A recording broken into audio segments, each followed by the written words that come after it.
Greetings, everyone. This is Kar Corby with the uh, important day, 24th October, which is the Youm Tasees or the foundation day of Azad, Jammu and Kashmir. Now, this day is very significant because on 24th October 1947, the government of Azad, Jammu and Kashmir was established and under the leadership of Ghazi-e-Millat, the founding president of the state, Sardar Muhammad Ibrahim Khan late. Now, if you look at political movement for Kashmir and its aspects like political, legal, constitutional, even military struggle, it is it has emerged as an intellectual and ideological extension of the Pakistan's movement under the two nation theory, and it's a continuous process since last 7 decades or more than that. The Kashmiris and Pakistanis are fighting for ultimate liberation of Kashmir from the jaws of Brahman Raj. Now, the movement did not start really in 1947, but began in early 30s, in July 13, 1931. 22 sons of Islam were martyred by Dogra Raj because there was a oppressive government of Dogras in occupied Kashmir, uh, and they were basically giving azan because of some protests in Srinagar. So it sparked a revolution or a rebellion which started from Punch, and 2 years, 31 and onward, mainly the Muslims in occupied Kashmir remained active. And then we see, formulation of some political parties and groups. In the wake of these events in the state of then Jammu and Kashmir, Muslim social welfare and public organizations, along with the leaders and workers, they started rallying for constitutional, legal, and political rights. In 1931, the All India Kashmir Committee was formed, which was basically led by Secretary and Pakistan's, founding father, Dr. Allama Muhammad Iqbal, who actually dreamt about Pakistan, and he was a Kashmiri born intellectual and philosopher. So mainly he raised the voice for political representation and the rights of states people. Meanwhile, there were some leaders who later on, some of them sided with Pakistan and some sided with India. Under the guidance of Chaudhry Ghulam Abbas, the Young Men Muslim Association came up, which had been active for years and transformed into a political party in October 1932. So Kashmir struggle is quite old. And then all Jammu and Kashmir Muslim Conference was established at Pathar Masjid in Srinagar. Under the leadership of key figures like Chaudhry Ghulam Abbas, even including Sheikh Abdullah, Mirwais Maulana Muhammad Yusuf Shah, who was then the Mirwais of Jamia Mosque, represented a political party, began a significant and courageous struggle. As a result, in 1934, the first state assembly called the Praja Sabha was established, and then became, there was a split, and mainly Sheikh Abdullah started splitting. Although, even if you look at Qaeda-e-Azam Muhammad Ali Jinnah's visit in 1944, Sheikh Abdullah was in the reception line. But gradually, Muslims in occupied Kashmir, found out that they had to go on their own trajectory. Now, we have then the Pakistan resolution of 1940 at historic Lahore session and extended elections of 1946, and came the Azad Kashmir resolution and July 1947 resolution in Srinagar for accession to Pakistan. So these are some of the landmarks. I'll briefly cover Qaeda-e-Azam Muhammad Ali Jinnah's visit to Kashmir or Srinagar. And there is a narration, if you look at the archives, very, very interesting how he was received by all the communities, whether they were Muslims, Sikhs, Brahmins, or the, let's say, tribal people. A huge reception was given to him when he went, because that basically speaks of his charismatic leadership and the way people actually attach themselves with the cause of Muslim League.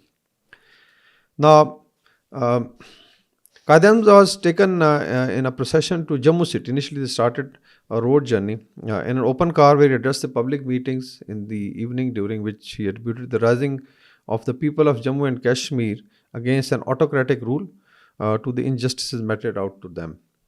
He told the gathering that 100 million Muslims of India would not leave their brethren in Jammu and Kashmir in lush. So it means that Qaeda-e-Azam was very, very clear that ultimately Kashmir will become part of Pakistan. Now, if you look at the reception at Jammu, it was unprecedented. Thousands of people would throng wherever he had addressed, or when he was traveling. Even his, I think, car, it was stuck up, and then people lifted it on their shoulders, and then he basically moved on. Uh, Next day, Qaid Azam, along with uh, Abbas, was basically set out on his journey to Kashmir and had a night halt at Banihal because the procession had taken so long that he had to stay the night. On 10th May, he left for Srinagar at 2 p.m. The Mir Wais of Kashmir, Maulvi Muhammad Yusuf Shah, drove him to Banihal to basically receive him.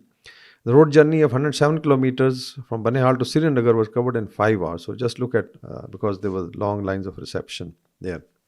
Then, of course, he stopped at Bij Bihara, Wantipur, Letpura, and Pampur before reaching Srinagar. And then he talked to people at different places, on the way and in Srinagar, including an address in basically uh, the important, grounds and stadia. Uh, so this is also indicator of how people of Kashmir, irrespective of their caste, creed, or faith, got attached with Qaed's cause. Unfortunately, Sheikh Abdullah, who was in the reception line, he did accompany Qaed Azam during this, his historic visit to Kashmir, Srinagar. He split the ways, and as there was a perception that probably he was playing for Congress, then he formed, the National Conference, and Muslims then went for the Muslim Conference. Now, if you look at the freedom fight, as it was declared by Sardar Ibrahim. And then there was a freedom fight, which included Kashmiri people, some of people from Pakistan military, our brothers from tribal areas joined, and they were able to then liberate 4,500 square miles of Kashmir. Additionally, under leadership of Colonel Hassan Mirza, the people of Gilgit-Baltistan liberated over 29,000 square miles, which is now Gilgit-Baltistan. So it's a historic, basically, fight for struggle. Now, if you look at current Azad Kashmir, it was established as a liberation camp. And right from its, let's say, a split from Indian Kashmir and the freedom struggle and the war which continued in 1948, this became basically the freedom or a liberation camp. The aim was to liberate rest of the 52,000 square kilometers under Indian occupation. And then, of course, there were a lot of migrations, initially the Jammu migration, then from the valley, to settle those people, women and children, and look after them.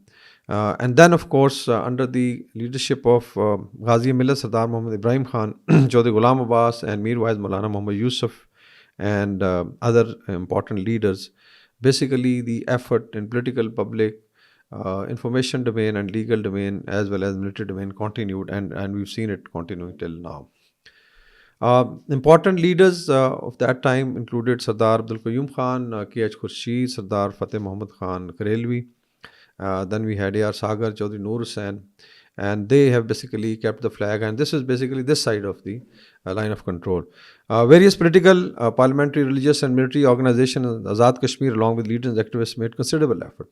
The Pakistani government institution also played a vital role in supporting the Kashmir freedom, and mainly Pakistan has fought 3 major wars, and Kashmir was the common denominator. And if you add Kargil war, so we have basically fought 4th war, despite India being, let's say, asymmetrically a more powerful state with a larger military. The Pakistan has not left any stone unturned.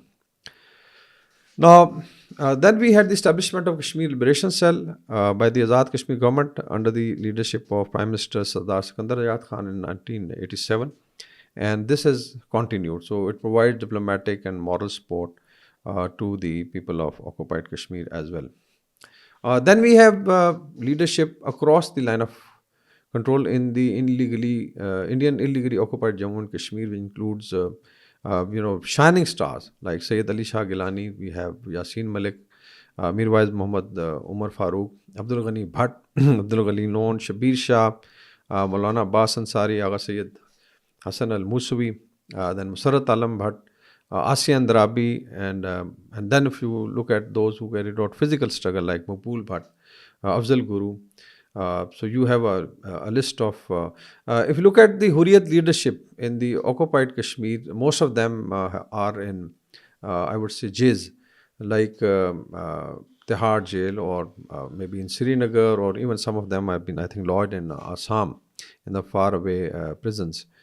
Some of them have passed away, like Sayyid Ali Shah Gilani and Musarrat Alam Bhat. Now, after the August 5th, 2019, abrogation of Article 370 and 35A by the Indian government, and mainly I call it a paper transaction, because you can change your laws on papers and get it approved from your Supreme Court, but you cannot win the hearts and minds of people of occupied Kashmir. So that, I think, is going on. If you look at the current movement, especially south of Pir Panjal, there is a joint resistance which is very, very active, and they are hitting Indian military very hard. And we've also found that even in the valley, there have been resistance against development projects, and it can be seen that people are not happy. Now, if you shove more than 1 million, 1.1 million soldiers and officers of army and paramilitary into a smaller place like valley, you can impose a curfew, you can lock down the Kashmiri people for years, but you cannot win their hearts and minds. I always say that give me 1 million people and give me charge of Maharashtra, and I'll establish a curfew for a decade and see who comes out. So if you have an Indian soldier deployed over every 6 to 7 Kashmiris, this is no democracy, and India can have this sham elections and try to change, demographically, geographically, politically, and legally. It cannot change the actual status which is in the hearts and minds of Kashmiri people. How the freedom struggle has to continue. I mentioned that militarily Pakistan has fought 4 wars, and Kashmir was a common denominator in all the wars, even in 1971. If you take a look at Sikh struggle for Khalistan, and we have now a lot of, I think, noise in the media, and they have been so much vocal, and they are basically activists.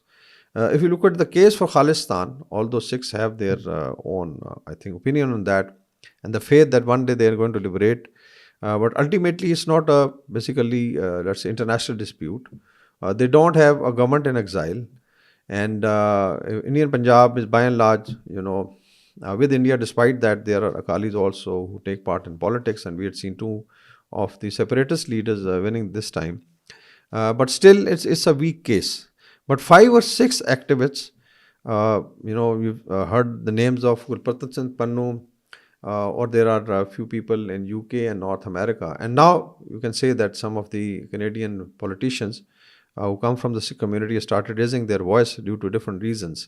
They have put India on the defensive. So if you look at, I think, Khalistan model, at least in the information and diplomatic domain, we have a lot to, I think, learn from it.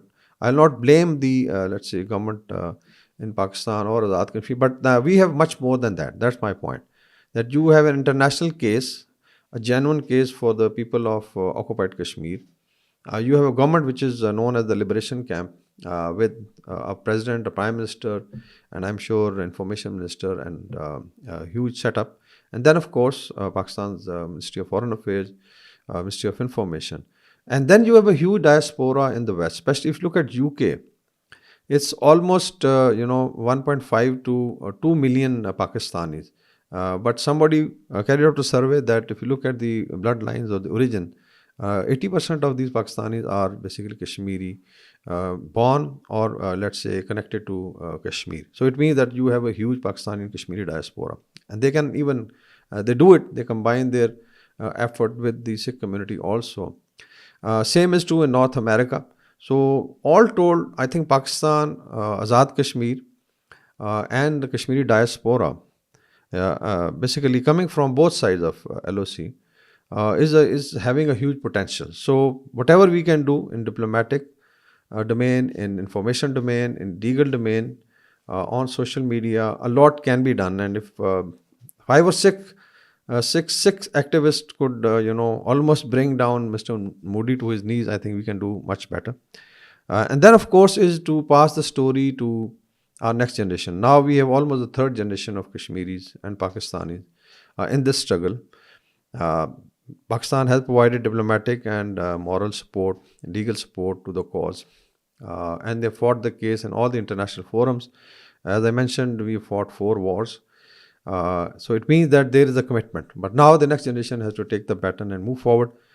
So with this ending note, I would say that 24th October is an epoch-making day in the history of Kashmir as well as Pakistan, and this should be a guiding light, or a principle for the next generation to fight for right of self-determination of Kashmiris and liberation of Indian illegally occupied Jammu and Kashmir. Thank you very much.